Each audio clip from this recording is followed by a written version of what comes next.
Hello, আজকে নিয়ে এসেছি একটা চিকেনের রেসিপি। মানে আমি যখনই রান্না করি তখনই প্রায় চিকেন রান্না করি বলা যায়।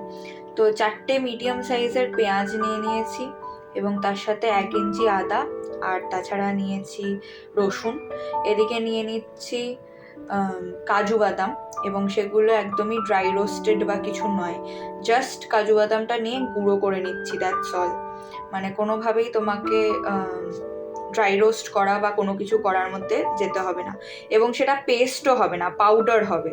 তো কাজু বাদামটা গুঁড়ো করা হয়ে গেছে, এবং তারপরে আমি নিয়ে নিয়েছি 3খানা কাঁচা লঙ্কা, 1টা রসুন আর 1 ইঞ্চি আদা। এইটা হচ্ছে পেস্ট, দাঁড়াও দেখাচ্ছি।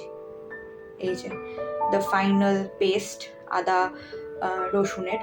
আর এদিকে নিয়ে নিচ্ছি একটুখানি জাইফল জয়িত্রী। এটা মান্ধাত্তার আমলের, আমি জানি না কবেকার তাওয়াটা রয়েছে, বাট এটাতেই আমাদের বাড়িতে রুটি হয়।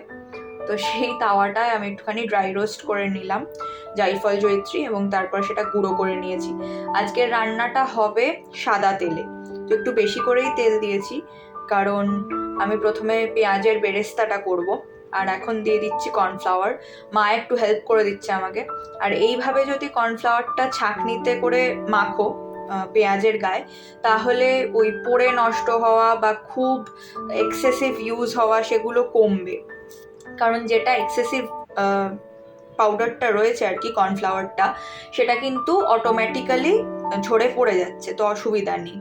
তারপরে ইন ব্যাচেস যেভাবে বেরেস্তা ভাজা হয় সেভাবে ভেজে নেবে।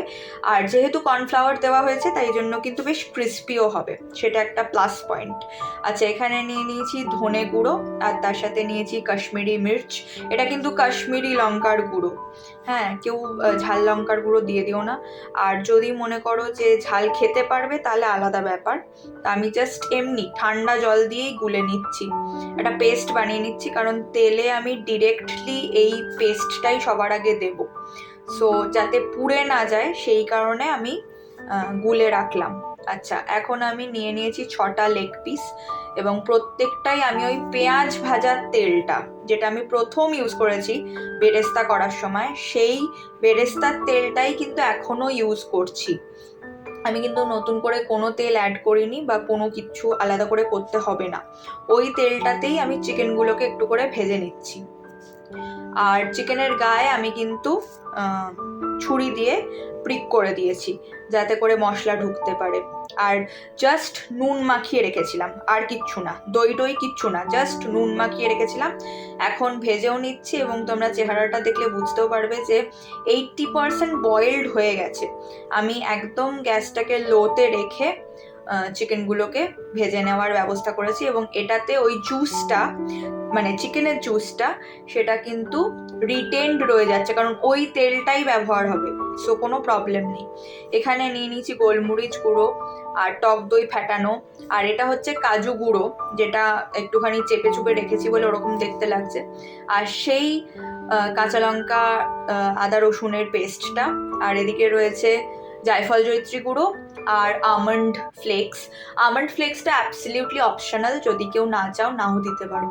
এই যে তোমাদের যেরকম বলেছিলাম যে আমি প্রথমে তেলটাকে গরম করে তাতে ওই পেস্টটা দেব, মানে ধনে গুঁড়ো এবং লঙ্কা গুঁড়োর পেস্টটা, সেটা দিয়ে নিলাম। তারপরে দিয়ে দিলাম চিনি, এবং নুনও দিয়ে দিয়েছি একসাথে, সেটার আর ক্লিপিংস নেওয়া হয়নি, তো আমি একসাথেই দিয়ে দিয়েছি। আর এই লাল রঙটার জন্যেই এত কিছু করা।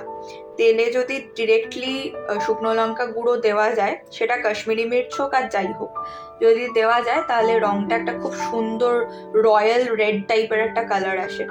তারপরে দিয়েছি তেজপাতা, কারণ তেলে আমি প্রথমেই দিতে চেয়েছিলাম ওই পেস্টটা। আর তারপরে দিয়ে দিয়েছি সেই আদা রসুনের পেস্টটা, যেটার মধ্যে লঙ্কাও দেওয়া ছিল। যারা যারা লঙ্কা খেতে পছন্দ করো না তারা ডেফিনেটলি অ্যাভয়েড করতে পারো, এমনকি এখন যে গোলমরিচ গুঁড়োটা দিলাম সেটাও কিন্তু অ্যাভয়েড করা যায়, কোনো অসুবিধা নেই। শুধু কাশ্মীরি মির্চটা তোমায় দিতেই হবে রঙের জন্য।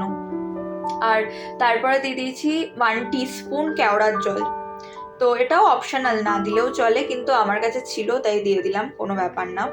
এবার তারপরে আস্তে আস্তে দেবো টক দইটা, এবং টক দই দেওয়ার প্রসেসটা হচ্ছে দেওয়ার সাথে সাথে ফেটাতে হবে, ভীষণ ফাস্ট মিক্স করতে হবে, নাহলে কিন্তু কেটে যাওয়ার সম্ভাবনা, মানে ছানা কেটে যাওয়ার মতন দেখতে লাগবে।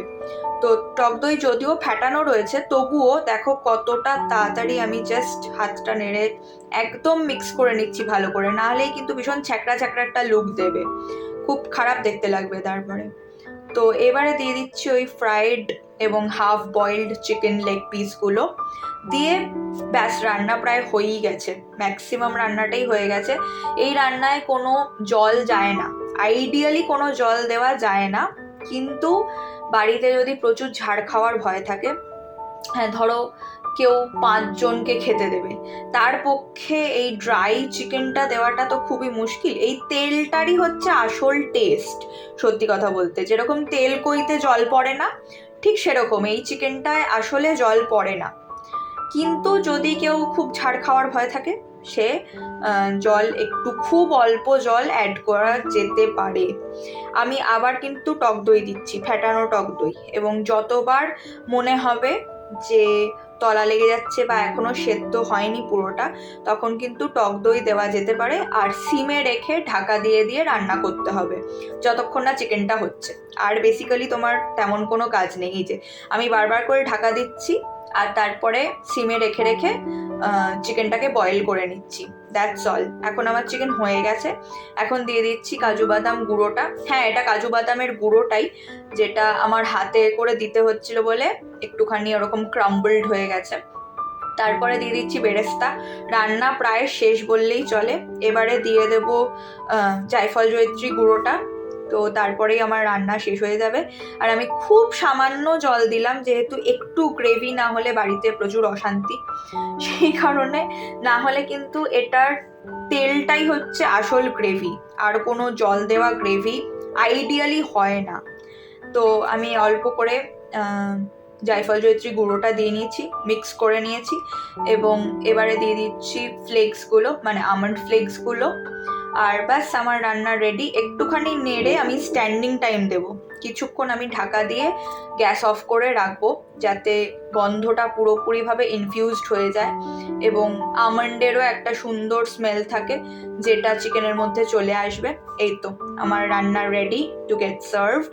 তোমরা জানিও তোমাদের রেসিপিটা কেমন লাগলো, এবং ভালো লাগলে লাইক, শেয়ার, সাবস্ক্রাইব করতে ভুলো না। কমেন্ট করে অবশ্যই জানিও। চলো টাটা, দেখা হবে আরেকটা নতুন ব্লগে।